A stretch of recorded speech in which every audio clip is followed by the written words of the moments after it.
tamutunna illa wa antum muslimun. Allah Ta'ala fi kitabihil karim wa huwa asdaqul qail. A'udzu billahi minasy syaithanir rajim. Bismillahirrahmanirrahim.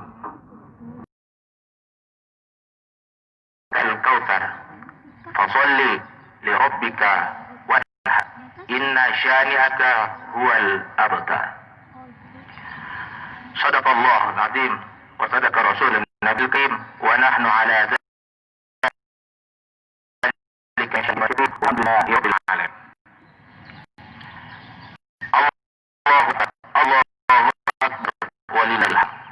Hadirin yang insyaallah dirahmati oleh Allah Subhanahu wa taala. Alhamdulillah, pada pagi yang berbahagia ini kita mampu kumpul di lapangan ini untuk menunaikan sholat Idul Adha, mendengarkan khutbah Jumat, dan insyaallah sebentar kita akan memotong kurban kita yang kita sembahkan kepada Allah Subhanahu wa taala. Saudaraku yang sama berbahagia, hal yang perlu kita ingat dalam masa COVID-19 ini, mengingat COVID-19 ini, coronavirus disease 19 ini adalah makhluk ciptaan Allah, adalah makhluk yang Allah ciptakan. Ketika Allah mau hentikan wabah ini, maka Allah sisa kun fayakun, maka selesai. Ingat saudaraku, bahwa apa yang Allah berikan kepada kita semuanya punya sebab dan akibat. Makanya ulama ajar kita min kulli syai'in sababa. Semuanya yang Allah ciptakan punya sebab akibat. Oleh karena itu, ulama ajarkan kepada kita untuk berusaha bikatsbi, berusaha dulu, kemudian bertawakal, berdoa kepada Allah Subhanahu wa taala. Sehingga cara yang paling moderat untuk mengatasi wabah ini apa? Kita berusaha dulu mencegah, kemudian berdoa kepada Allah Subhanahu wa taala. Lalu bagaimana? Oleh karena itu, karena wabah ini lebih dimengerti oleh ahli-ahli kesehatan, profesor-profesor kesehatan, maka melalui mimbar ini dengar apa yang dikatakan oleh ulama kesehatan. Di bahasa saya, dengarkan dokter-dokter pemerintah. Kenapa? Pemerintah mustahil mau melihat masyarakatnya mati tergeletak di tengah jalan sana. Mustahil pemerintah tidak pikirkan kesehatan kita. Oleh karena itu, pemerintah telah membentuk satuan tugas. Dengar arahannya, patuhi protokolnya, patuhi komandonya, supaya bangsa kita selamat dari wabah yang ada di tahun ini. Allahu Akbar, walillahil hamd. Kemudian, melalui mimbar ini, selalu saya mengajak untuk berselawat kepada Rasulullah SAW. Salah satunya yang diajarkan salawat oleh ulama-ulama kita adalah salawat tibbil qulub. Untuk kita amalkan sebagai doa setelah kita usaha patuhi protokol coronavirus disease 19 COVID-19, maka kita berdoa kepada Allah, salah satunya melalui salawat yang diajarkan oleh ulama kita, itu salawat tibbil qulub yang saya baca di awal muqaddimah pembukaan menggunakan bahasa Arab tadi. Ada juga doa yang lain yang diajarkan ulama kita. Salah satunya awalnya, redaksi awalnya li khamsatul qutfiyah. Itu bisa juga diamalkan untuk di masa pandemi seperti ini. Allahu Akbar, walillahil hamd. Pagi hari ini saya akan menyampaikan khutbah Idul Adha yang bertema ibadah kurban bersamaan dengan daging halal di tengah masa pandemi COVID-19. Allahu Akbar, walillahil hamd. Allah, khutbah ini saya sampaikan dengan 3 bagian pembahasan. Dan kepada para jamaah tentang sejarah kurban itu sendiri, definisi yang berhubungan dengan kurban, hikmah, Bagian pembahasan yang kedua yang ingin saya sampaikan kepada para jamaah Idul Adha, yaitu masalah-masalah kontemporer atau masail ibadah kurban itu. Dan sebagai penutup, saya ingin menyampaikan kepada para jamaah tentang bagian yang tidak terlepas dari daging kurban, yaitu halal critical control point, titik-titik kritis daging halal itu sendiri. Hadirin jamaah Idul Adha yang Allah berkahi kita sekalian. Allahu Akbar, Allahu Akbar, walillahil hamd. Kurban ini berasal dari bahasa Arab. Bahasa Arab kurban. Apa itu mas? Dalam bahasa Arab adalah kata kerja yang mudah. Kata kerja yang dibendakan. Kurban, kurbanan. Apa itu kata kerjanya? Mendekati. Kalau masdar kata kerja yang dibendakan, berarti kurban, atau yang lain bentuk masdar yang lain kurbanan, berarti pendekatan. Siapa yang didekati? Siapa yang kita dekati? Jawabannya adalah Tuhan yang Maha Esa, yang namanya diajarkan oleh Nabi melalui akidah yang selamat, diajarkan oleh guru-guru kita, Allah Subhanahu wa Ta'ala. Nama lain kurban adalah udhiyah. Istilah lainnya kurban udhiyah. Sehingga hari raya kurban namanya hari raya Idul Adha. Kurban nama lainnya udhiyah. Apa itu udhiyah? Udhiyah itu golongan ternak, golongan hewan-hewan yang dipotong pada waktu pagi hari di tanggal 10, 11, 12, 13 Zulhijjah. Namanya udhiyah. Sehingga terpampang di situ selamat hari raya Idul Adha. Kenapa? Karena hari raya kurban namanya udhiyah. Sehingga disebutlah istilah adha. Apalagi istilah lain kurban. Dalam petikan redaksi yang saya tadi citasi dalam pembicaraan pertama saja, saya kutip ayat Inna a'toinakal kautsar fasolli li rabbik wanhar. Sesungguhnya Allah telah banyak memberikan kita ini nikmat. Coba lihat grafik COVID, banyak yang positif. Alhamdulillah banyak juga yang negatif. Sehat walafiat. Coba bayangkan. Allah masih bisa kasih kita pekerjaan yang baik. Masih bisa memberikan kita penghasilan yang baik. Maka kata Allah, fasolli, solat li rabbik. Solatnya mesti ditujukan kepada Allah Subhanahu wa Ta'ala, niat solatnya. Makanya guru-guru kita dari madrasah ibtidaiyah, madrasah sanawiyah, madrasah aliyah ngajar kita niat solat yang baik.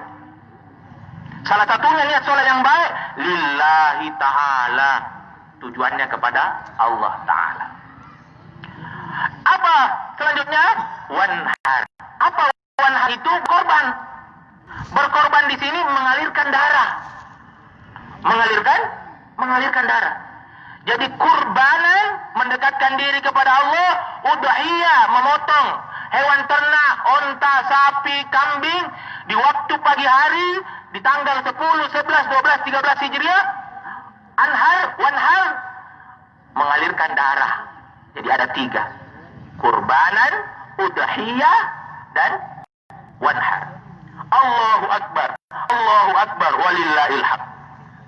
Dalam Al-Quran Allah berikan kita takbir, pembelajaran bahwa pada saat Nabi Adam punya anak, ini secara ringkasnya, ada namanya Kabil, kemudian ada namanya Iklimah. Di kitab sejarah yang lain disebutkan Qolimah. Jadi saudaranya Kabil ada yang menyebutnya Iklimah, ada yang menyebutnya Qolimah. Kemudian Nabi Adam lagi dari istrinya Hawa, Siti Hawa, melahirkan seorang anak laki-laki lagi, Habil dan saudaranya perempuan. berdasarkan syariat yang Allah turunkan pada saat itu, maka terjadi cross marriage, harus perkawinan silang. Kabil harus mengawini saudaranya perempuan Habil, Habil harus mengawini saudara perempuan kakaknya yaitu Qabil. Tapi karena saudara perempuannya Qabil ini cantik luar biasa, jamilah jiddah, sangat cantik luar biasa, sehingga Qabil sifat manusiawinya muncul. Siapa yang mau dikasih wanita jelek?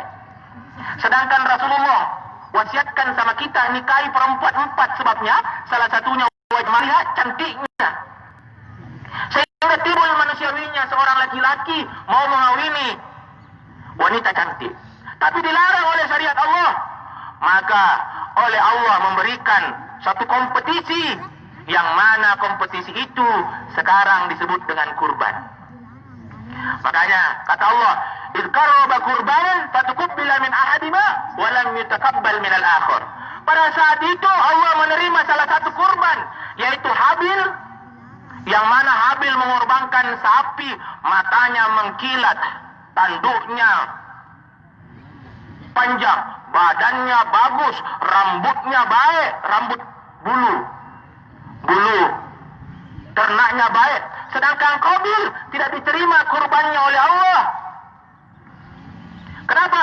Karena dia mempersembahkan kepada Allah buah-buah yang busuk, buah-buah yang tidak matang, sehingga Allah menerima dan tidak menerima kurban dari Qabil. Kemudian di ayat yang lain, dari turunan dari ibadah kurban yang lain, yaitu sejarah dari Nabi Ibrahim alaihissalam. Saya beritahukan kepada para jamaah, Nabi Ibrahim ini dalam Al-Quran, doa-doanya itu menjadi jam'iyatul ada'iyah, doa-doa pemungkas. Contoh, doanya Nabi Ibrahim itu, Rabbi habli minas solihin, ya Allah berkahilah saya anak yang soleh. Maka bagaimana? Allah turunkan anak yang soleh kepada istri keduanya. Kalau istri pertamanya sudah lama tidak menghasilkan anak, istri keduanya, si istri pertamanya namanya Siti Sarah, istri keduanya namanya Siti Hajar, diturunkan Allah Hajar mengeluarkan anak, melahirkan anak yang namanya Nabi Ismail alaihi salam. Nabi Ismail umur 9 tahun. Ada yang menyebut di beberapa kitab umur 7 tahun. Balaga sa'ya, mencapai ranum-ranumnya, remaja-remajanya Nabi Ismail. Lalu Allah perintahkan bapaknya, anak yang ditunggu-tunggu 90 tahun, kemudian Allah perintahkan untuk dipenggal leher. Tapi bagusnya Allah ceritakan dalam Al-Quran, Nabi Ibrahim bertanya sama anaknya, Bunaya, ma'adha taro? Anakku, bagaimana pandanganmu? Betapa demokratisnya Nabi Ibrahim alaihissalam. Dan betapa salehnya anaknya. Dia jawab perintah, ya abatif'al. Wahai bapakku, laksanakan apa yang disuruhkan Allah subhanahu wa ta'ala. Maka pada saat Nabi Ismail membaringkan anak hijr Ismail, suatu batu bengkung di samping Ka'bah, dia baringkan anaknya di atas itu, kemudian pisaunya mau menyentuh leher anaknya, maka Allah menggantinya dengan biri-biri yang Allah kirim langsung dari surga kenikmatannya Allah. Allahu Akbar, Allahu Akbar, walillahil hamd. Apa semuanya ini? Semuanya kisah dari anak dari Nabi Adam, kisah dari Nabi Ibrahim, semua mencerminkan betapa seorang yang kurban itu mendiri kepada Allah subhanahu wa ta'ala. Dan jangan ragu saudara-saudara, siapa saja yang berkorban, Allah sudah contohkan kepada Nabi Ibrahim dan anaknya Nabi Ismail, Allah gantikan yang lebih baik. Dan hikmah yang kita bisa peroleh pada saat kita memotong hewan kurban kita, makanya ulama-ulama kita mengajarkan kita, ketika kurban dilihat, yang berkurban itu jangan tinggal di rumah. Lihat, tapi karena ini masa pandemi, maka kita harus mengikuti protokol pemerintah bahwa yang menjadi panitia kurban harus tetap jaga jarak, jaga kondisi, sehingga mungkin yang berkurban dibawakan ke rumahnya.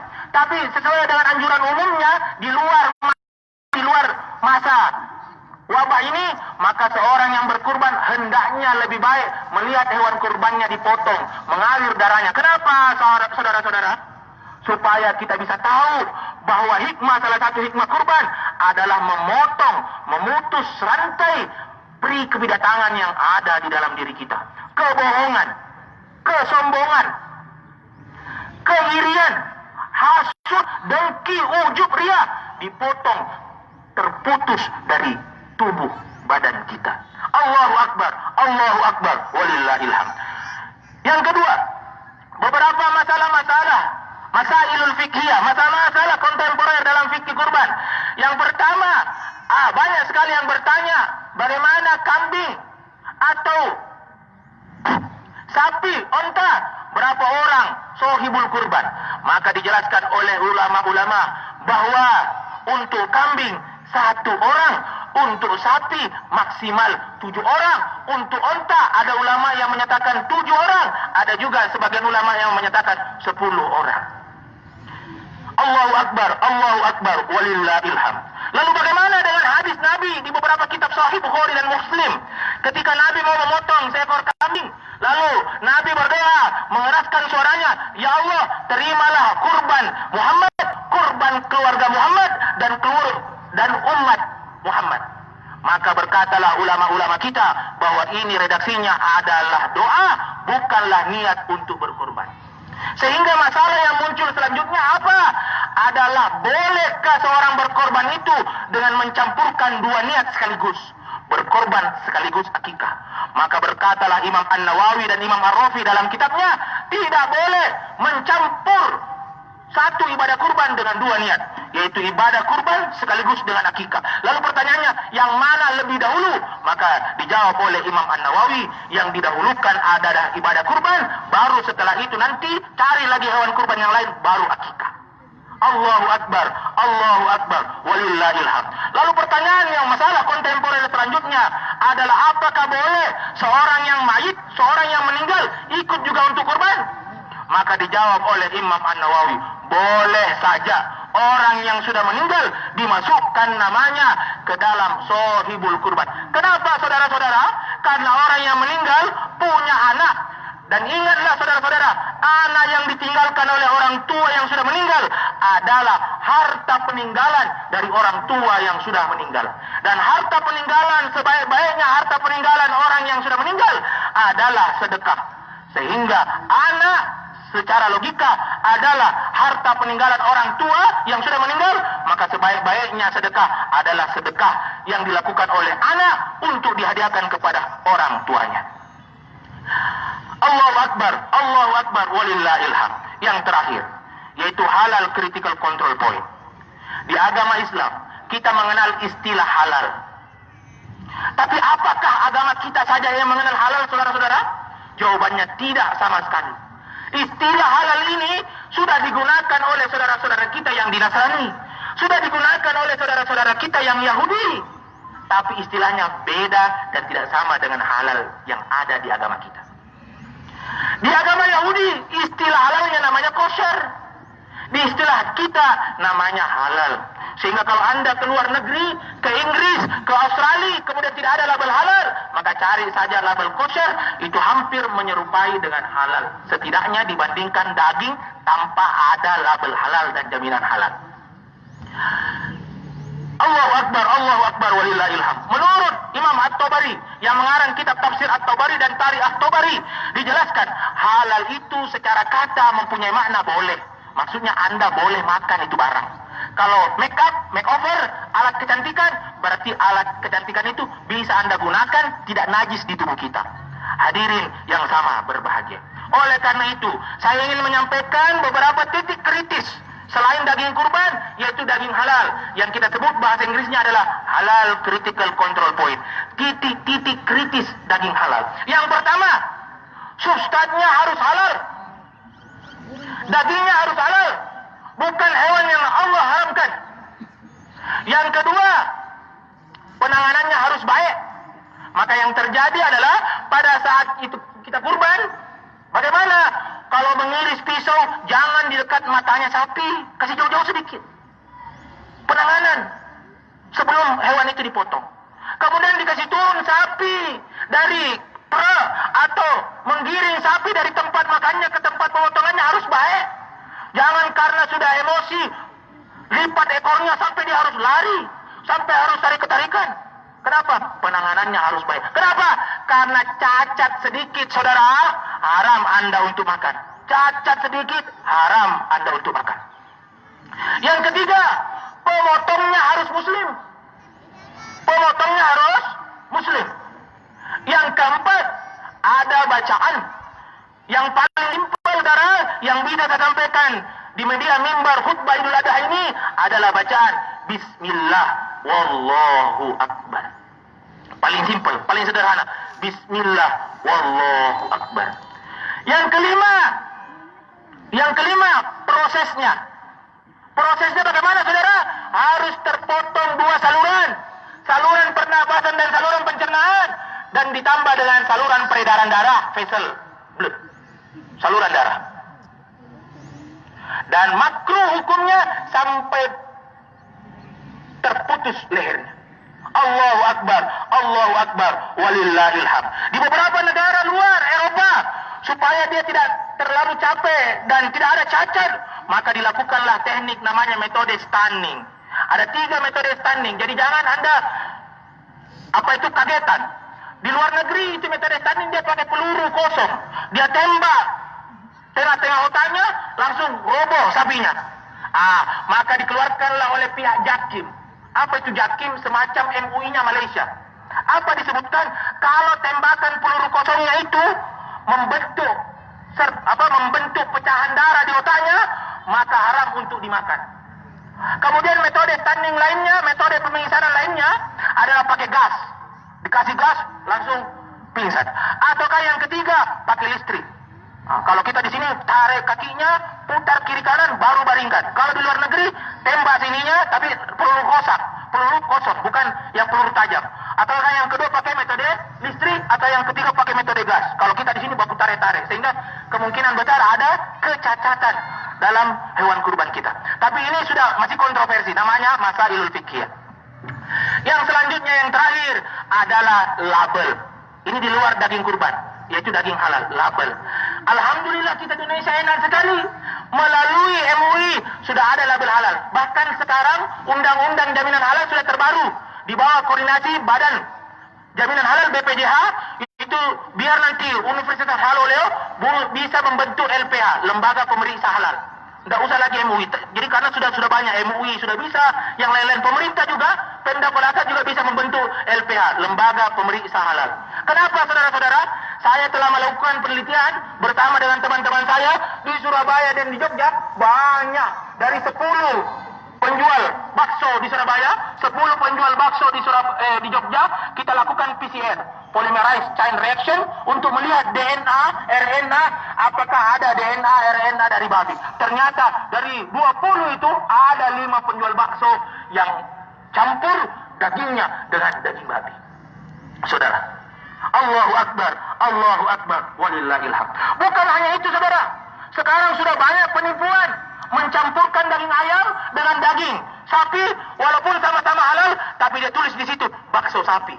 Dagingnya campur antara daging ayam campur daging sapi. Allahu Akbar, walillahil hamd. Akhirnya, mudah-mudahan Allah selalu berkahi kita.